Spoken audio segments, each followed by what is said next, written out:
Well, thank you to our members of Congress for those remarks that you shared with us this morning. If you are just joining us, my name is Claire Morrell. I head up the Big Tech Project at EPPC, and we are going to get started with our first panel today, discussing what to do about Section 230. And I will introduce our 4 distinguished panelists who are joining us live via Zoom this morning. So thank you all for tuning in, and thank you to our panelists for sharing their time and expertise with us this morning.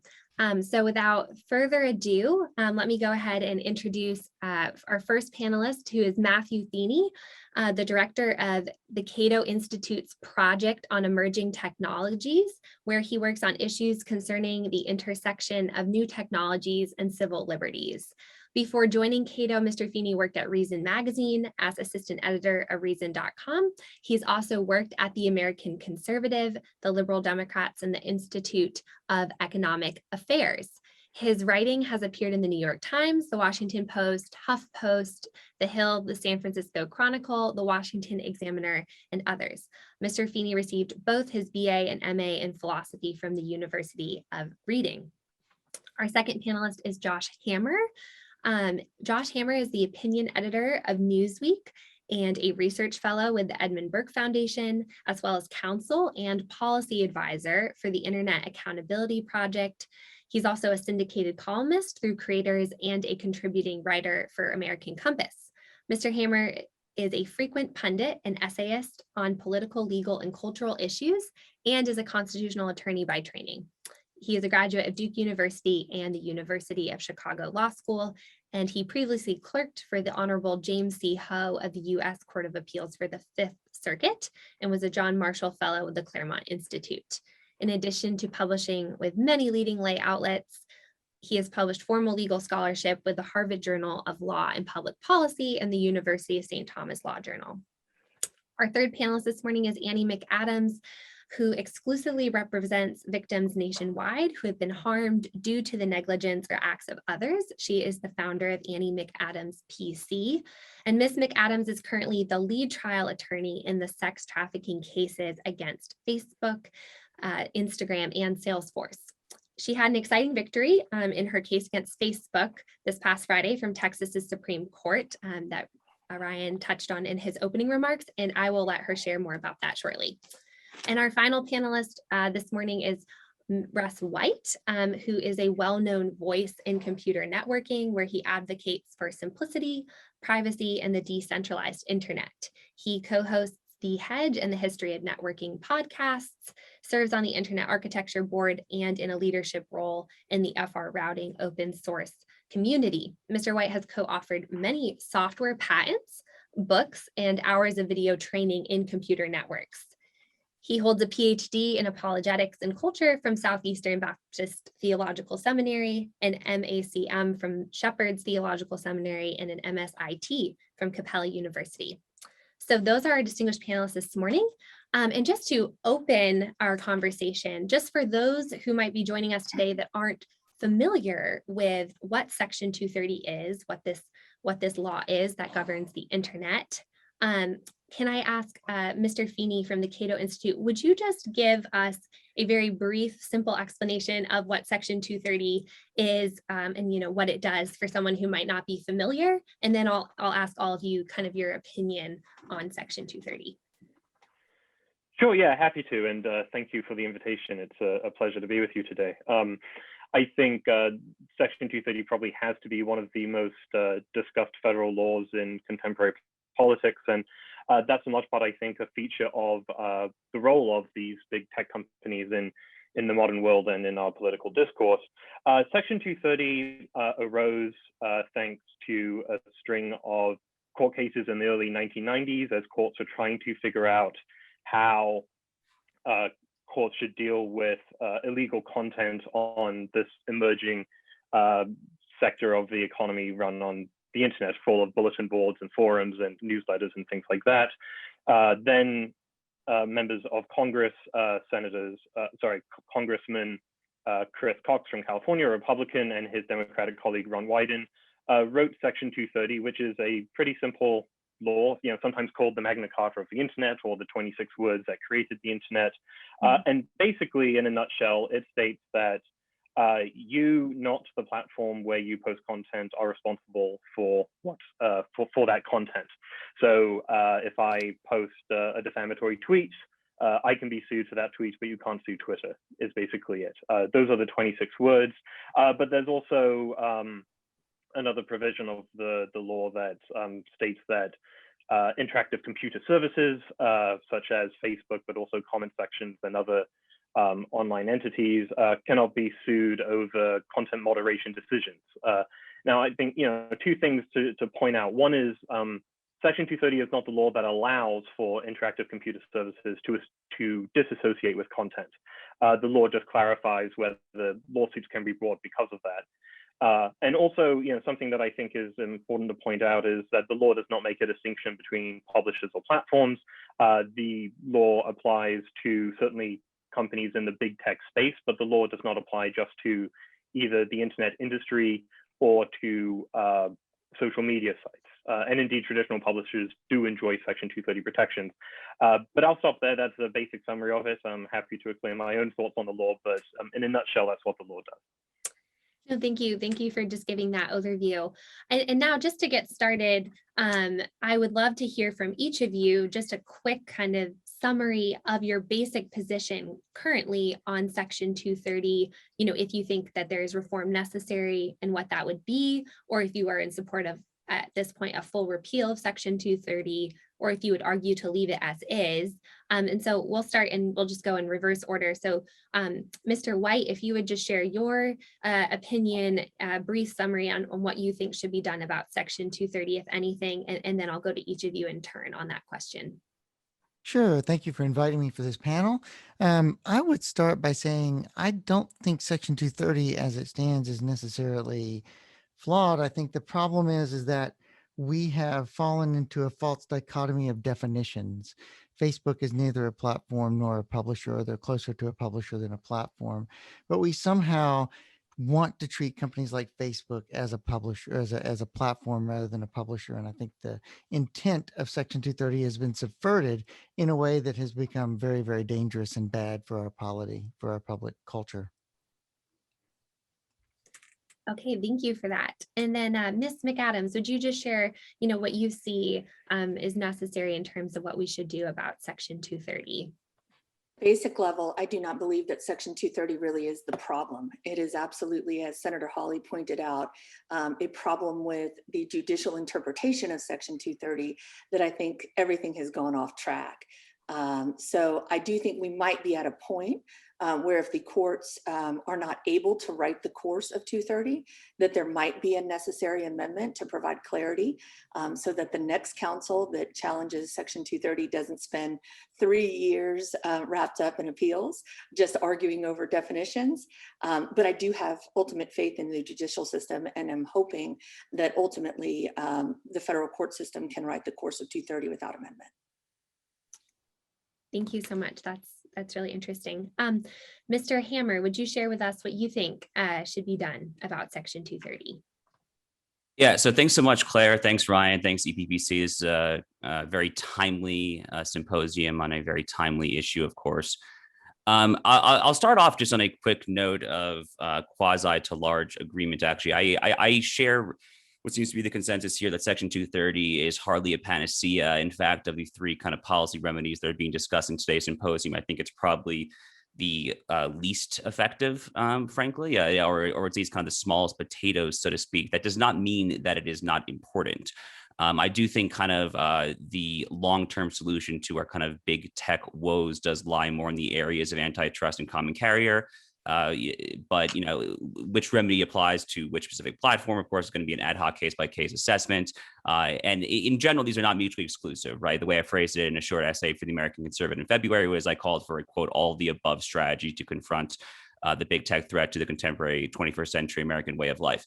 Having said that, I think I do depart from my panelists in thinking that Section 230 is flawed and is in need of reform for at least two reasons. One is, during his introductory remarks, Senator Hawley mentioned Justice Thomas's writing in the malware case to a slightly lesser extent. He kind of followed up on that. in his April concurrence in the Biden versus Knight First Amendment case, which had more to do with common carrier, but there was some language there on 230. And Justice Thomas is kind of echoing something similar that Professor Phil Hamburger of Columbia Law School, who I know is joining a later panel today. He had a fabulous Wall Street Journal essay in January entitled "The Constitution Can Crack Section 230," kind of explaining just how this has been judicially misinterpreted. So I would strongly encourage those of you who are interested enough to tune into this symposium to check out what Justice Thomas and, for that matter, Professor Hamburger have both written on just the strict judicial interpretation side of this. But holding aside the judicial interpretation side, and because I think the people here are more interested probably in kind of policy than in law, I do think that Section 230 is in need of statutory reform. What's interesting is if you go back to Section 230, of course, this was passed as part of the 1996 Communications Decency Act. The internet was in a fundamentally different place, right? There were 25 to 30 million Americans at that time who had dial-up internet service. At that time, Silicon Valley was kind of this great wellspring. It was both geographically on the West Coast, was kind of proverbially speaking, the wild, wild West. It was kind of a bipartisan thing to kind of woo Silicon Valley technologists to try to innovate. And what's interesting is if you go back and look at the de facto preamble language that Congress put in subsection A of the statute, they put their findings in there. And kind of aside, totally unrelated to big tech, some work that I'm doing in the realm of jurisprudence, I'm trying to emphasize the preamble of statutes, constitutions, things of that nature. But Sir William Blackstone, the great common lawyer, would have referred to this as ratio legis. In Latin, that means the reason of the law. It is the reason that a law comes into its being. That doesn't mean that that's necessarily going to guide on a granular level our subsequent interpretation or have any concrete policy ramifications necessarily, but it certainly ought to at least kind of imbue the word with some degree of meaning. And what's interesting here is if you go into the preamble of Section 230, I'm just going to read it real quick. Congress says one of their findings is, quote, "The internet and other interactive computer services offer a forum for a true diversity of political discourse," etc. So all of this that we're talking about here, this kind of liability shield, was predicated. It was expressly predicated on Congress hoping to achieve a, quote, "forum for a true diversity of political discourse." So the question then is whether or not big tech has upheld its end of what I view as a fairly straightforward quid pro quo proposition. I think the answer in the year 2021 is obvious. The answer to that is no. So there's any number of ways to go about kind of, concretely statutorily modifying the relevant language. Senator Marco Rubio, his very recent bill that came out just last week called the Discourse Act, I think is an excellent place to start, frankly. He would go in there in the so-called Good Samaritan provision of a statutory subsection C2A. He would replace the very vague, quote, "otherwise objectionable" language. That's the hook of the Good Samaritan provision that kind of allows these big tech oligarchs to censor content effectively without any accountability whatsoever. Senator Rubio would go in there and he would replace the otherwise objectionable language with things such as, quote, "promoting terrorism," unlawful, self-harm, just kind of more concrete language in there. And then there's other places as well. Our friends at the American Principles Project have suggested that there should be a First Amendment standard. And there's, I'm rambling a little bit here, so I'm going to cut myself off, but there's any number of kind of concrete tools to get in there. But two things are true. I want to just kind of recap here. One is that Section 230, I agree with, what seems to be the consensus of the panel, is kind of small potatoes in the grand scheme of things compared to antitrust and common carrier. On the other hand, it is flawed both as a matter of law and policy, and we should rectify that on both fronts. Thank you. And then lastly, Mr. Feeney, I know you gave us a summary of Section 230, but could you just share what your opinion is on if anything should be done to reform Section 230? Or why or why not? Sure, thank you. Well, I mean, all of my fellow panelists have given me a lot to chew on that I hope we can discuss at length later. But in summary to your specific question, I don't view Section 230 as a untouchable religious text or anything like that. It's just a law. It can be amended, changed, revoked, repealed, all of the above. I think if you are concerned about political bias on the internet, if you are concerned about harassment, the spread of deepfakes, election interference, all of the concerns that people across the political spectrum have raised, I have yet to see legislative proposals that I think would either address those concerns within bounds of the Constitution or don't pose significant anti-competitive risks. I think in this discussion, we have to keep in mind that the internet is a lot larger than social media companies based in California. And these companies have pretty significant political power. And what we should expect is some degree of regulatory capture. These companies will oppose Section 230 reform or amendment until they view such reform as inevitable. And the problem I foresee is that these powerful market incumbents entrench themselves in the market as these proposals emerge. It shouldn't be a surprise, I think, to anyone that last year, Mark Zuckerberg came out publicly during a congressional hearing saying that Facebook now supports Section 230 reform. And I'm sure many people have seen Facebook's ads recently talking about how the internet law hasn't been updated recently. So yeah, I'll hold off on specifics on the actual lines of law, but that's my basic position, but happy to get into details later in the panel. No, excellent. That is really helpful. Yes, and I would like to unpack a lot of the different things that you all just shared. So I think just to frame our conversation today for everyone attending and for you all to know, we'll dig into a couple of the issues currently with Section 230, and then hopefully then spend most of our time discussing possible solutions to that, both legislative solutions and, as Ms. McAdams mentioned, solutions through the courts and through their interpretation in various cases and case law, as well as potentially considering maybe even structural solutions, which I know is an area of more expertise for Mr. White. So that's kind of the kind of arc of our conversation this morning. So I wanted to ask a little bit more, just kind of some of the current issues and things being debated where people seem to be looking at Section 230 to kind of blame or to use to solve some of these issues.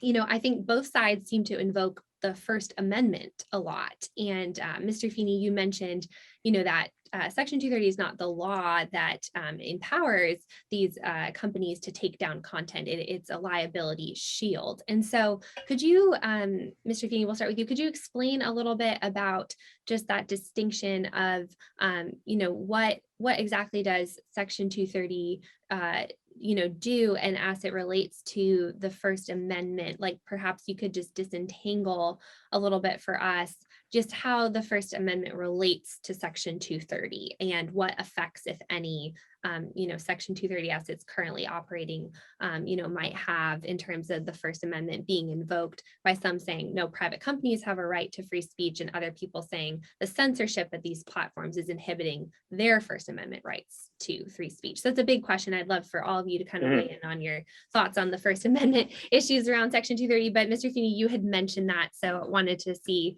if you could explain that further. Yeah, thank you. I think we're fortunate to be in a country with what I would argue is the most permissive free speech protections in the world. And, you know, the United States is fortunate, I think, to have a wide range of legal speech. There are no hate speech laws. A lot of speech that would be illegal in many other liberal democracies is legal here.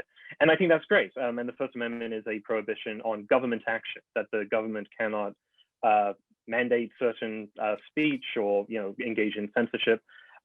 You know, exceptions apply, of course, but the basic point here, though, is that private companies such as Facebook and Twitter, although they are legally allowed to host a lot of speech, they understandably choose not to because it's not consistent with their values or the kind of business they're trying to grow. So, for example, you know, videos of animals being crushed to death, or videos of beheadings, proclamations of, you know, of racism. All these sort of things are legal speech under the First Amendment, but it's understandable why a private company might choose to disassociate from that kind of content.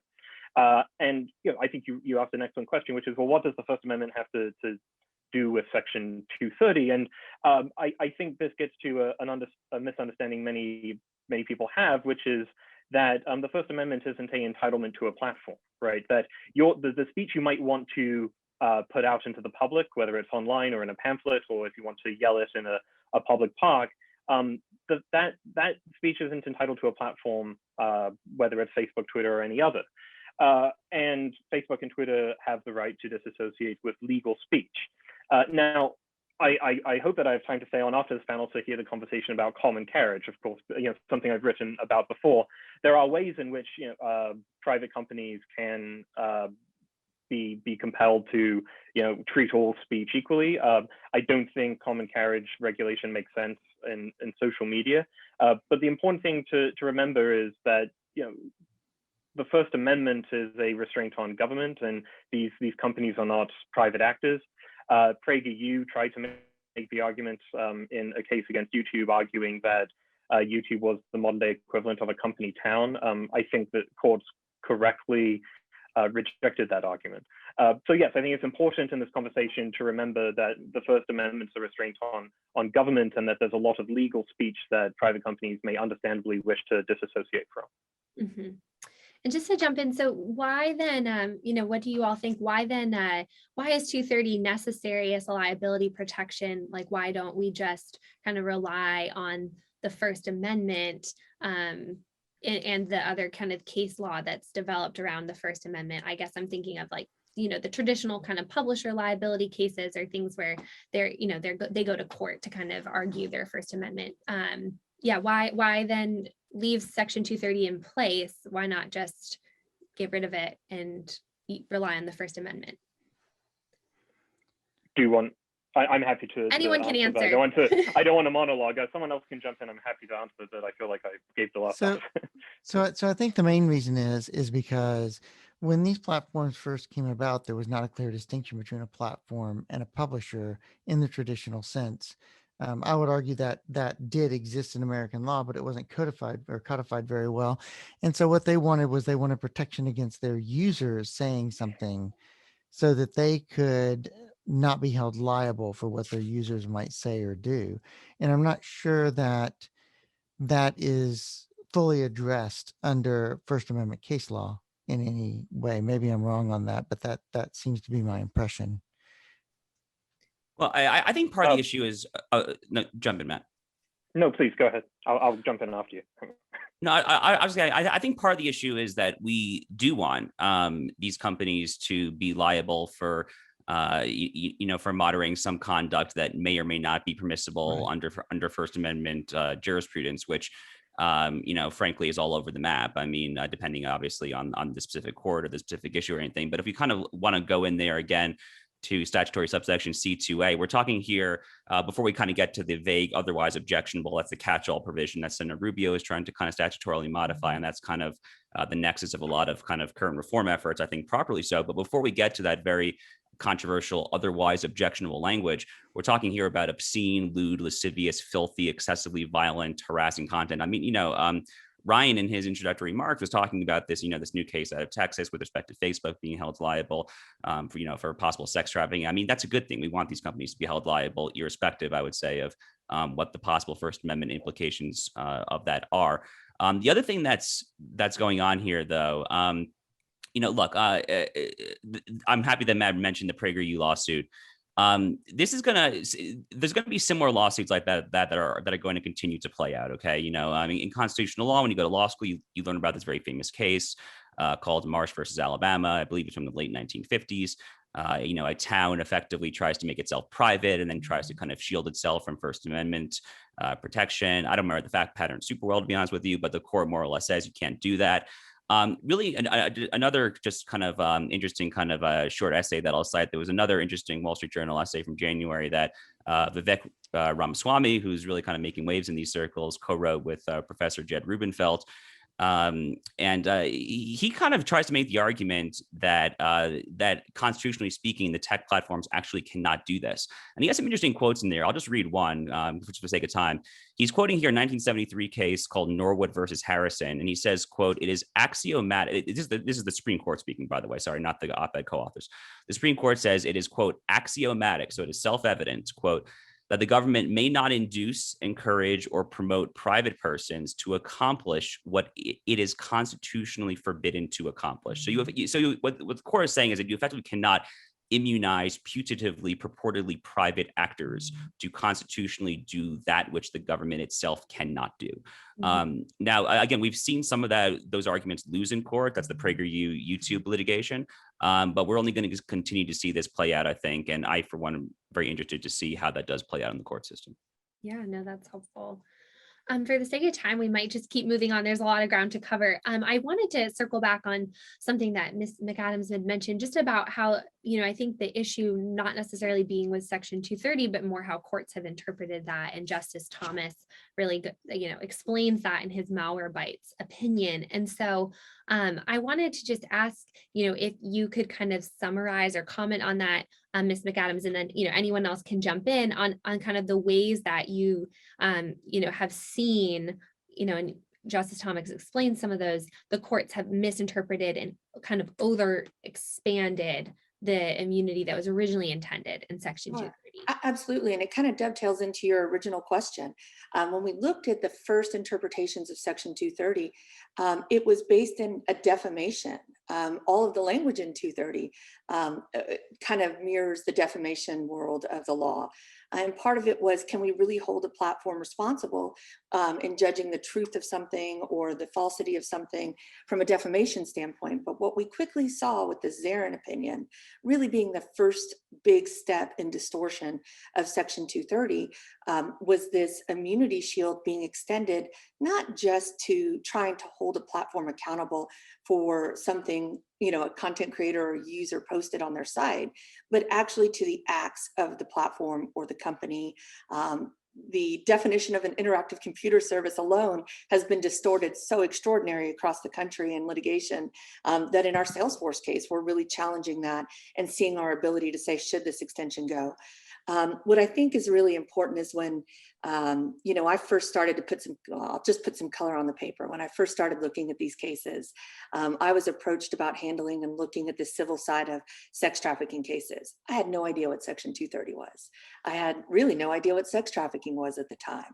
But as I started to talk to these victims, the one thing that we 100% tied them all together across the country was the role of tech and social media, and not only their recruitment, but their exploitation. As we continued to investigate, we started to see that tech played this independent role. It wasn't just simply letting the trafficker access the platform to access the victim. We started to look at these actual independent actions of benefiting from the facilitation of sex trafficking. When I started to look at the case law, I started with Zarin, and I could not believe how far the courts had extended, looking at roommates, looking at the MySpace case right here in Dallas, Texas, that could be the law. When we started, I was walking into the courthouse with my appellate lawyer, and I said, so is it really just Annie on the law at this point? Because we had nothing to stand on. There was not a case, maybe slightly the roommates case started to chip away at this immunity matter in 230. And it was, we went into the trial court, argued for 10 hours and said that this is a law that doesn't really serve us, and the judicial interpretation doesn't serve the community anymore. And so it was basically Annie on the law through the 14th Court of Appeals. And then we see the Justice Thomas opinion. And I will share with y'all a kind of funny story about it. We didn't know what to do with it because it's not really an opinion. It's just a statement on, not accepting cert. And we were sitting there, and I was with my appellate team, and I'm like, well, what is this? Can I use it as authority? We have the senior conservative justice making a comment basically on our cases. And so it's no longer just Annie on the law, but what weight does that hold? I will tell you that tech answered with, took care of it for me, because they filed a brief that had 4 pages of arguing as authority. So then we were okay, well, if you say so, it's authority.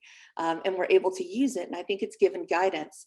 But as you see in the Texas Supreme Court opinion, if you've had a chance to read it, is the court very eloquently and very rightfully said, wait a minute, we, Texas, are allowed to regulate this public health crisis through our own laws, through Chapter 98 that controls sex trafficking facilitation in Texas. But the federal courts need to fix this problem, because there is an overwhelming sense of authority that Texas Supreme Court cannot overturn. And they have put Facebook in a very precarious situation because you have Justice Thomas saying, hey, we think there needs to be some reform. You have a win for my team here in Texas. And so the question becomes, is Facebook going to appeal it? Is Facebook going to give the US Supreme Court the opportunity to write this course? I disagree that negligence and so forth should be dismissed. I do think that the US Supreme Court should have a shot at it. I can tell you that my team is avoiding me because I'm saying I want to appeal the win. I want to give the US Supreme Court. But I'm hoping Facebook makes that decision for me and appeals it so we get the opportunity to do so. No, that's really helpful. And that was actually going to be my next question is what kind of case do you think it would take for the Supreme Court to want to take, take this on in terms of correcting how Section 230 has been interpreted. So we'll have to follow along. I wanted to just circle back a little, still related to what we were just discussing with court's interpretation, on the kind of issues being kind of thrown around about distinguishing between like platforms and publishers. Justice Thomas explains that the Zarin case eliminated the kind of distributor liabilities that he, said were intended to not be protected by Section 230, that Section 230 was only supposed to protect for publisher liability, but that it has expanded it to also, give immunity from distributor liability. And he also explains how platforms also now get protection for some traditional publisher functions like editing or removing content, adding commentary, things like that. And so, anyone can jump in. Is it important to distinguish between platforms and publishers? Mr. White, I know in what he's written has said that they're actually this third thing. They're not a platform or a publisher. We need to treat them as something different. And so I'd love to hear your thoughts on that too, Mr. White. So yeah, just wanted to open it up to that question in terms of, is this important to distinguish? What are big tech companies? Are they platforms? Are they publishers? Should they be something else? And how does that then affect how 230 would apply? Yeah, so from my perspective, part of the problem we have here in this realm is that we want to say that a publisher is someone who creates content, and we want to say that a platform is somebody who just carries content. And this kind of falls within the traditional, I have a printing press, I have a company that just prints books, and they print whatever, and they're allowed to do some editorial filtering or whatever. The problem with big tech is when you get 1 million, 2 million, 10 million people, 50 million people writing a book's worth of content every day, you get into the million monkeys with typewriters, and they're typing whatever they're typing, and the filter becomes the publishing. And we don't have anything in law that allows us to think about that situation where you have so much content being thrown out there that it's the filter that makes the difference, and the amplification through the filter that makes the difference. We have a very bifurcated view. It's a platform or it's a publisher. And so I think this is part of where the problem falls in this whole situation. So maybe that's helpful. Yeah, does anyone else I think it's I was just going to mention that the part of the reason we have Section 230 to begin with is that the traditional treatment of publishers didn't seem to be working.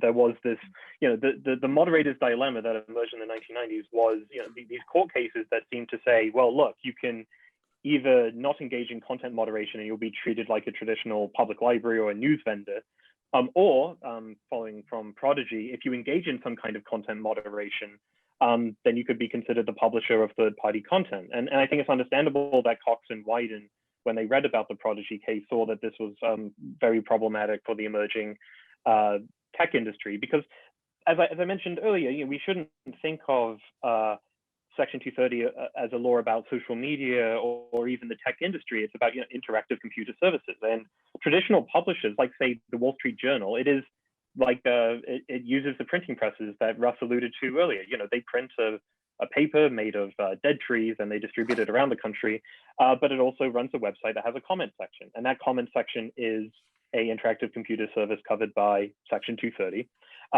Now, some people might say this is conceptually confused and that doesn't make sense, but as I said at the beginning with my remarks, is I'm not sure I've seen an alternative that would be better, because we're in a world where thousands of websites with hundreds and hundreds of industries rely on third-party content and interactive computer services. It's not just a social media problem per se. Yeah. So I think part of the problem is that big tech clearly wanted to be treated as a platform and not as a publisher, right? But again, to kind of go back to my earlier remarks, that was more or less, from my perspective, like expressly predicated on this de facto quid pro quo that Congress It's not even de facto. It actually expressly says it in the statute, where this is all predicated upon big tech, ultimately agreeing, as it is then very nascent industry, again, back in kind of the halcyon days in 1996, as it were to develop, that it would continue to host a, quote, true diversity of political views. Increasingly, not just anecdotally, but, some people have begun to compile like real hard data on this. It seems clear that is just less and less the case. Now, I agree that maybe we are in kind of a brave new world of sorts, where kind of this hard dichotomy between publisher and platform maybe perhaps doesn't make sense. Maybe there is some sort of third category that we kind of need to statutorily codify, and we'll have to work its way through the courts from an interpretation perspective. But certainly it seems to me that they are getting much closer to the realm of publisher than platform. I think it's very difficult, obviously, to look at things like the Facebook oversight board, the 2-year ban of President Trump, things of that nature, and not come to that conclusion. And what's interesting, again, just kind of to mention some developments in Capitol Hill on this front, one thing that the Senator Rubio bill does that I mentioned last week is it modifies the definition of what an information content provider is for liability purposes in statutory subsection F3. And it basically says that if you engage in algorithmic amplification, moderation activity, or information creation and development, then you effectively lose your liability shield. That's just one possible way to look at this. There's kind of a firmer grounding in the First Amendment. I'm not sure that we want to necessarily directly and explicitly mirror it to First Amendment jurisprudence for the same reasons that I was getting at earlier. As but one example here, the incitement to violence standard under current First Amendment law, holding aside whether or not it's originalist or anything like that, is extremely lax. We saw that kind of play out in the aftermath, of course, of January 6th. And all the op-eds that were written about that day. So anyway, there are lots of possible ways to tweak the language there. But to kind of answer your question, Claire, I think big tech wanted to be treated like a platform, but from my perspective, especially over the past 5-6 years or so, it is increasingly clear to me that I think what Senator Hawley accurately refers to as the Silicon Valley oligarchs, these woke oligarchs, are increasingly acting more like publishers than platforms. That's actually. Could I just? Oh, sorry. Go ahead. No, you have one more word, and then I'm going to transition to asking you all about the Discourse Act. So please go ahead, Mr. Feeney. Okay, sure. Yeah, quickly. I'm sorry for interrupting. I just 2 points. I mean, the first is Josh is citing Section 230A3, right, which is an interesting piece of the law saying the internet and other interactive computers offer a form of true diversity of political discourse. So 2 things on that. One, I think I don't think it's true as a matter of historical fact that Cox and Wyden wrote this law as a quid pro quo. And Jeff Kosef wrote a whole history of the drafting of this law that I urge everyone to check out, called The 26 Words That Created the Internet, where I think he outlines the history behind the drafting and that such an exchange was not part of the deal. Secondly, I would argue the internet still provides the kind of diversity of views that they discuss in the law, a forum for a true diversity of political discourse. That's still true, it seems to me. It seems if you have a political view in the United States, there's a home for it on the internet somewhere. Now, some may argue that it doesn't have a home on the largest of these social media sites. That's a different question. The Section 230A3 doesn't say that every interactive computer service has to offer that forum. It says the internet, right? And that's just something worth considering, I think. But yeah, I just wanted to respond to Josh's point there. Sorry for interrupting. No, you didn't interrupt at all. But this is a perfect kind of transition. I want to now spend the rest of our time really focusing and drilling down into some of these solutions we've kind of been touching on. So specifically, we heard from Senator Rubio this morning about the Discourse Act that he introduced, which Mr. Hammer has just explained a little bit further for us already, which is great. And I wanted to ask you all, is this a foreseeable kind of path forward? Like if we are waiting on the courts to kind of write the interpretation of Section 230, could the Discourse Act, which I think really does seek to kind of clarify some of the vague language in section 230C2, removing that otherwise objectionable term and replacing it with unlawful, and these promoting terrorism and content that promotes self-harm. But then also really trying to take away section 230 immunity for platforms that are engaging in the 3 specific behaviors that Mr. Hammer mentioned of, algorithmic amplification or content moderation, promoting or suppressing a particular viewpoint, as well as information creation and development, modifying or commenting on materials. Because I think it seems that Senator Rubio is trying to distinguish is that those 3 types of behaviors that platforms engage in really are more like traditional publisher functions. And so then they shouldn't get 230 immunity for that. So, what do you all think of that as a potential approach forward, kind of in the meantime, as a potential legislative solution to try and, I think, clarify the original intent of the statute of section 230 with the internet we have today? I like this because, sorry, Go Matthew, ahead, Russ. Go ahead. yeah, that's fine.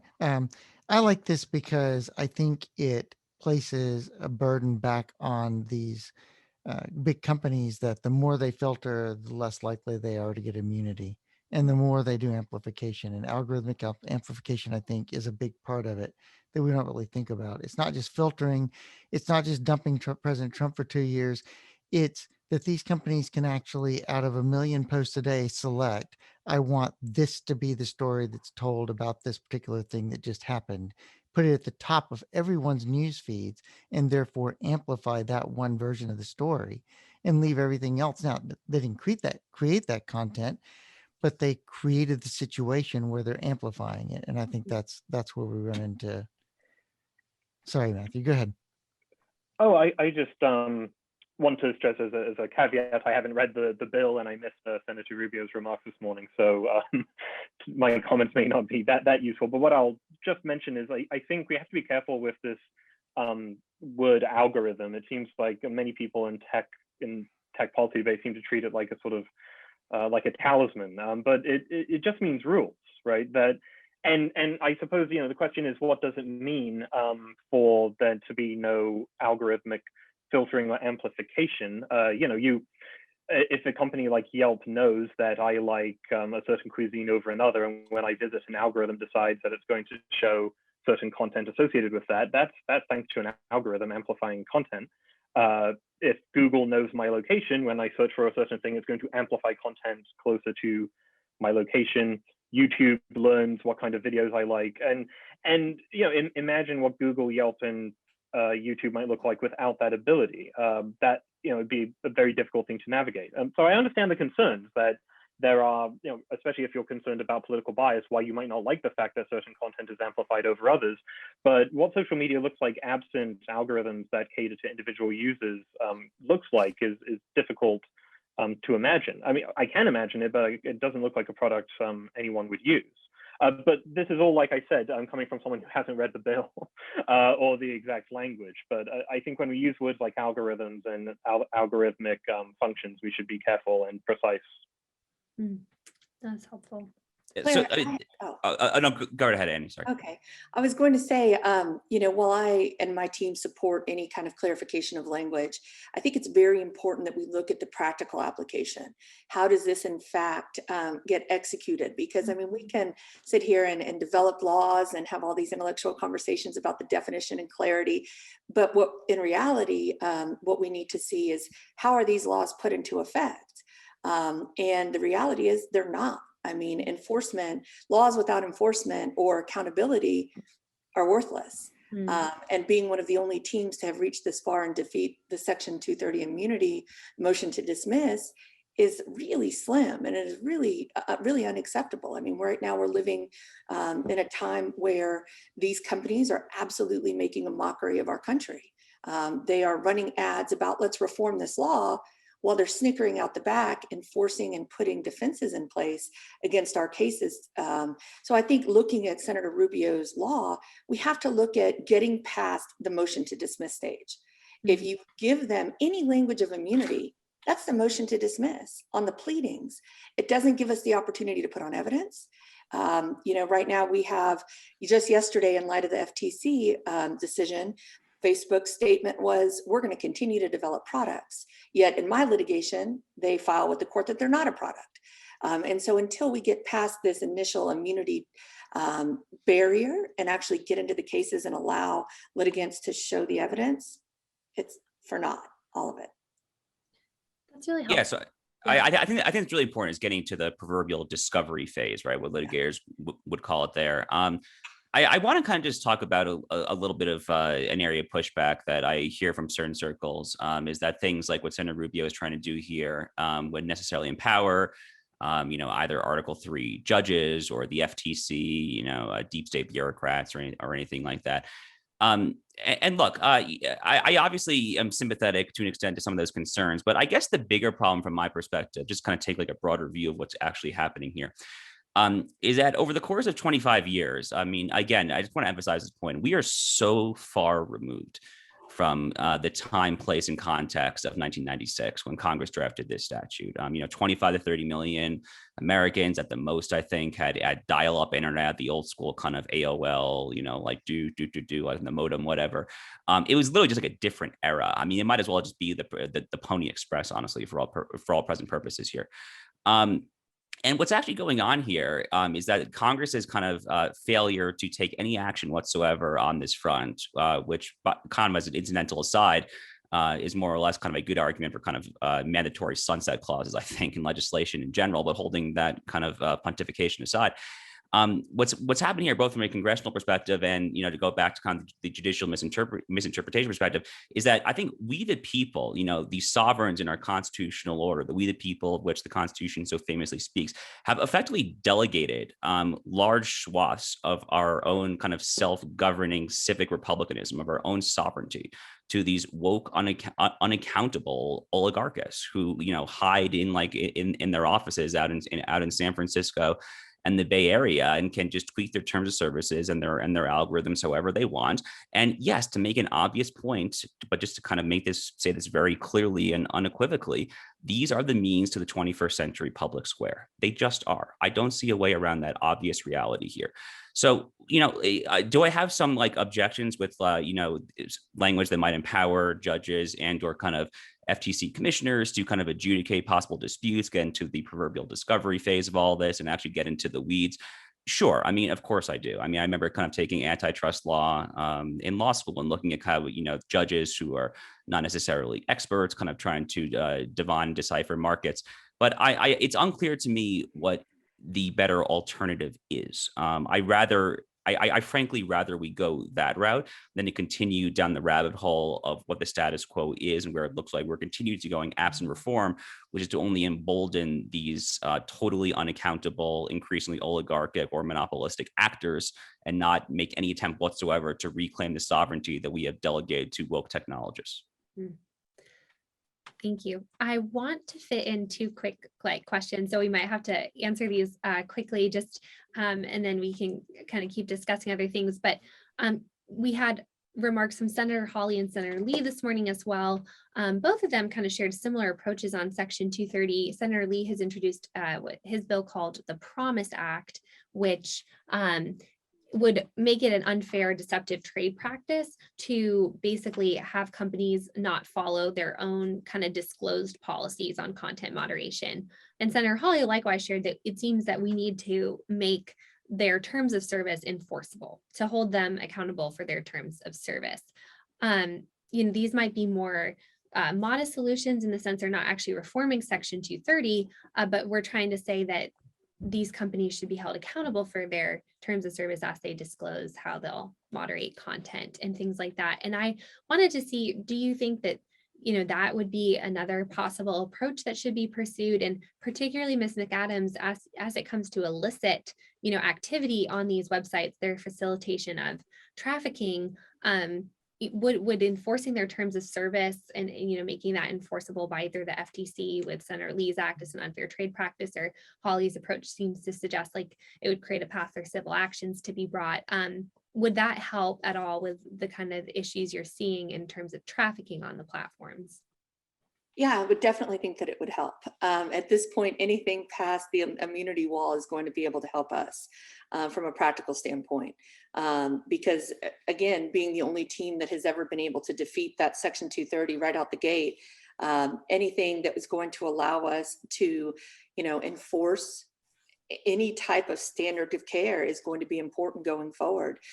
Building on what Mr. Hammer said, I mean, you talk about this oligarchy language, it all returns back to the Seventh Amendment. The tools to fix this problem exist, but somehow the Seventh Amendment has been circumvented with this immunity shield. And so anything that's going to get us past that shield of immunity and get us to accountability is going to be important for the safety of our children.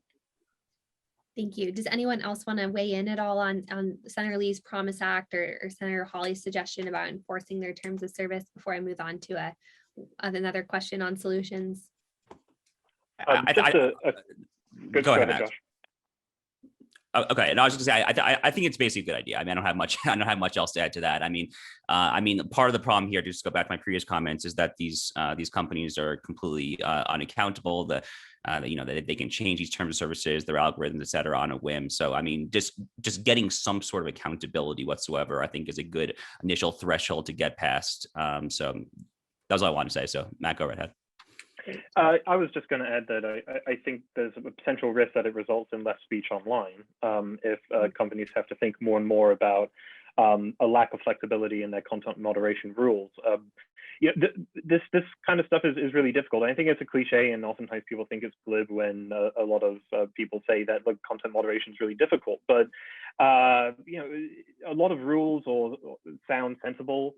So, for example, you might say if you wanted to set up something like Facebook, well, we're going to prohibit images of nude children. Sounds like a perfectly sensible rule. And then someone posts that photo from the Vietnam War of the small children running away from an napalm bombing, where one of the children is naked.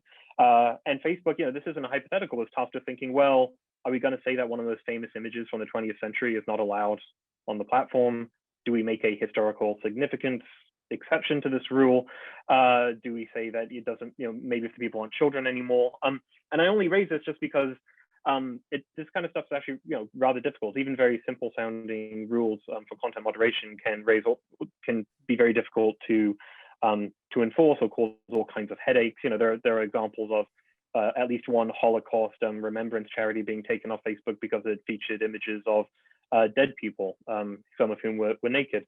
So if you want to say that you can hold companies accountable if they're not consistent or if they don't adhere to their terms of service or their content moderation rules all the time, that I think causes a few headaches. Although, again, it depends on the way that the law is written. Most of these content moderation rules aren't in the terms of service per se, but I just raised that as a potential issue.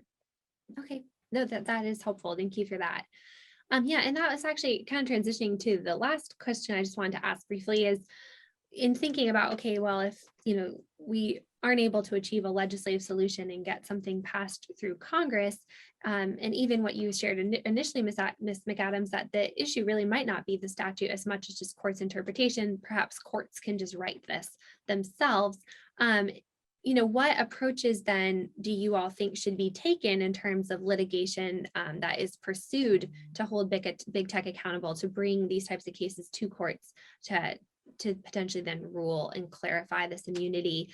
And perhaps there's also alternative pathways in litigation that won't even run up against kind of 230 immunity, like cases of trying to argue consumer protection or product liability issues. There was a recent reversal by the Ninth Circuit in the Snapchat case, saying it was the design of the app, and so that the company could be, held liable for that harm.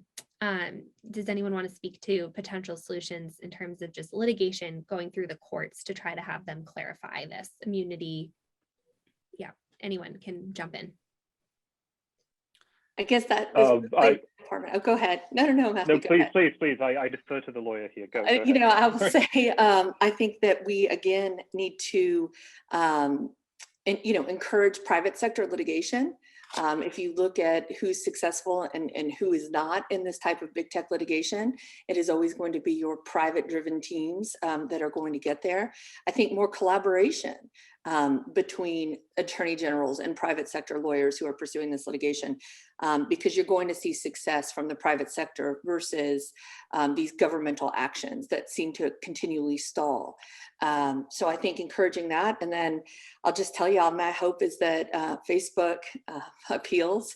I'm already drafting my counter appeal in my brain. And I think it's just getting that right case, getting that test case in front of the US Supreme Court so that we can get the clarity we need. Well, I guess I'm partially a little pessimistic, as I guess I am on most things judicial courts related, for better or for worse. The reality is that these two, Justice Thomas, whatever the procedural posture is with respect to the cert denial, the concurrence, etc., he wrote those both solo. He was not joined by anyone else, if I recall, in either case. The only justice on the current court who is kind of writing at length about how Section 230 has likely been misinterpreted. Now, admittedly, Justice Alito does not normally sign on to those sorts of procedural posture writing, so we have no idea if he actually agrees with it or not. But the point is, as is so often the case, Justice Thomas is kind of putting himself out there in no man's land without a whole lot of support at the current moment. I guess it's kind of surveying the landscape here. This recent ruling out of Texas with respect to Facebook and sex trafficking seems to me like a big deal. I have not dug in yet and kind of looked over the details, but from my perspective, kind of the biggest possible victory on a 230 front that could be had is if a kind of PragerU YouTube style litigation ultimately came out the other way. PragerU, I didn't follow the litigation that closely. I think it was a couple of years ago, if I'm not mistaken. But I presume, I think it's a California company, so that's getting up through the California federal courts, the Ninth Circuit, et cetera. I would be really curious to see if we could get some sort of parallel litigation from kind of a similarly big company with PragerU-esque clout in perhaps a slightly friendlier jurisdiction, like the Fifth Circuit, the Eighth Circuit, something like that.